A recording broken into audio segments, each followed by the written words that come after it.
নমস্কার বন্ধুরা, জিও হাব চ্যানেলে তোমাদের সকলকে আমি স্বাগত জানাই। দেখো, আজকে যে বিষয় নিয়ে আমি আলোচনা করব সেটা হলো ভারতবর্ষের যে সমস্ত জাতীয় জলপথ রয়েছে সেগুলি নিয়ে, যেগুলো মেজর মানে খুবই গুরুত্বপূর্ণ সেইগুলি নিয়ে। আমরা জানি জাতীয় জলপথ দুই ধরনের বলা যেতে পারে, একটা হচ্ছে ইনল্যান্ড ওয়াটার হয়ে একটা সি রুট। ইনল্যান্ড মানে যেটা তোমার নিজস্ব এরিয়ার মধ্যে, অর্থাৎ ধরো যদি ভারতের বলি, ভারতের যে এরিয়া সেই এরিয়ার মধ্যে ভারতের ভিতরে যে সমস্ত জলপথগুলি গড়ে উঠেছে সেগুলো হচ্ছে ইনল্যান্ড ওয়াটারওয়ে। আর সি রুট মানে বুঝতেই পারছো, যেটা সমুদ্রের মাধ্যমে ব্যবসা বাণিজ্য হয়ে থাকে, সেই রুটটা হচ্ছে সি রুট।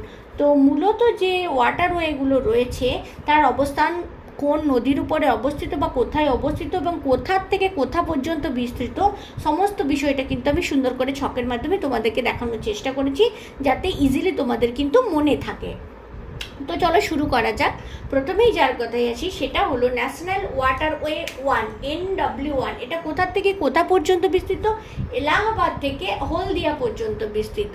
এলাহাবাদ থেকে হলদিয়ার মধ্যে কোন কোন রাজ্যের ওপর দিয়ে এই জলপথটা গেছে সেটা কিন্তু এক্সামে আসে। দেখো, ইউপি, বিহার, ঝাড়খণ্ড, ওয়েস্ট বেঙ্গল। এটা কোন নদীর উপরে অবস্থিত? না, গঙ্গা যে নদী, সেই নদীর উপরে কিন্তু সমস্ত এই যে ন্যাশনাল ওয়াটারওয়ে 1টা কিন্তু অবস্থিত। এবার যার কথায় আসি সেটা হলো ন্যাশনাল ওয়াটারওয়ে 2। সেটা কি নর্থ ইস্টার্নের দিকে, সাদিয়া থেকে ধূপগুড়ি পর্যন্ত, ধুপড়ি পর্যন্ত বিস্তৃত। এটা কোন নদীর উপর অবস্থিত? ব্রহ্মপুত্র নদীর উপরে অবস্থিত, কিন্তু এর লোকেশনটা কোথায়? আসাম। এবার দেখো, 3 নম্বরে যে ন্যাশনাল ওয়াটারওয়ের কথাই আমি আসবো সেটা হলো ন্যাশনাল ওয়াটারওয়ে 3, কোলাম থেকে কোট্টাপুরম। নামটা দেখো, সাউথ ইন্ডিয়ান নামের সাথে যুক্ত। এটা কোথায় অবস্থিত? কেরালাতে। উদ্যোগ মণ্ডল যে ক্যানেল রয়েছে কেরালায়, তার উপরে এই ন্যাশনাল ওয়াটারওয়েটি গড়ে উঠেছে। 4 নম্বর দেখো, ন্যাশনাল ওয়াটারওয়ে 4 সেটা কোথার থেকে কোথা পর্যন্ত বিস্তৃত? কাকিনাড়া থেকে পুদুচেরি পর্যন্ত বিস্তৃত, কিন্তু বিজয়ওয়াড়া যে এলাকাটা রয়েছে তার উপর দিয়ে কিন্তু এই ন্যাশনাল ওয়াটারওয়ে পাস হয়েছে বা গেছে। এটা কি কৃষ্ণা নদীর উপর অবস্থিত। এটা নিয়ে কন্ট্রোভার্সি আছে। কৃষ্ণা এবং গোদাবরী রিভারও কোথাও কোথাও তোমরা পেতে পারো, সেটা নিয়ে কিন্তু ভুল কিছু নেই। কৃষ্ণা এবং গোদাবরী বলা যেতে পারে। কোথায় অবস্থিত? এপি মানে অন্ধ্রপ্রদেশ। আমার বোর্ডে জায়গা কম আছে বলে আমি কিন্তু শর্ট ফর্ম ব্যবহার করেছি। তোমরা যখন খাতাতে নোট ডাউন করবে অবশ্যই ফর্মটা কিন্তু লিখে রেখো যে কোন কোন রাজ্যের ওপর দিয়ে এটা গেছে।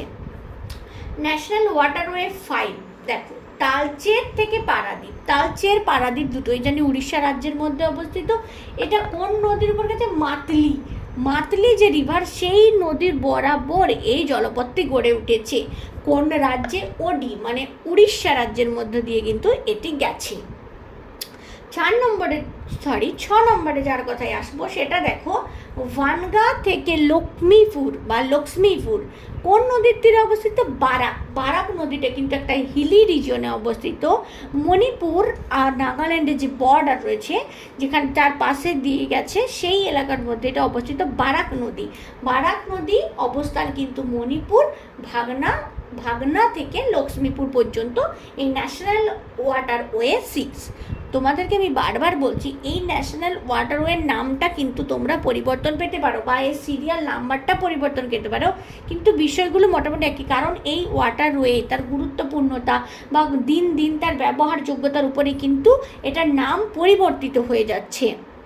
তো সে বিষয়ে তোমরা কোনো ডাউট করো না, বিষয়টা কিন্তু তোমরা জেনে রাখো। বিষয়গুলো কিন্তু অথেন্টিক, কোন কোন এলাকার উপরে এই সিরিয়াল নাম্বারটাই কিন্তু মূলত চেঞ্জ হয়ে যায়, বাকি বিশেষ কিছু কিন্তু চেঞ্জ হয় না। তো আমি দেখালাম মেজরগুলো, এছাড়া কিন্তু আরও অনেক ওয়াটারওয়ে রয়েছে। গোয়াতে আছে, এছাড়া তোমরা মহারাষ্ট্রেও অনেক ওয়াটারওয়ে আছে। তোমাদের যদি সেগুলো লেগে থাকে সেগুলোর ভিডিও আমি বানিয়ে দেবো, কোনো অসুবিধার কিছু নেই। তোমরা আমাকে কমেন্টে জানিও যদি এরকম ভিডিও তোমাদের লেগে থাকে। আর চ্যানেলটা ভালো লাগলে লাইক শেয়ার করে নিও, অবশ্যই সাবস্ক্রাইব করো, কারণ নতুন নতুন যে আমি ভিডিও বানাবো তার নোটিফিকেশান তোমার কাছে অবশ্যই চলে যাবে খুব তাড়াতাড়ি। তো আজকের মতো এই পর্যন্ত। ভালো থেকো বন্ধুরা সবাই।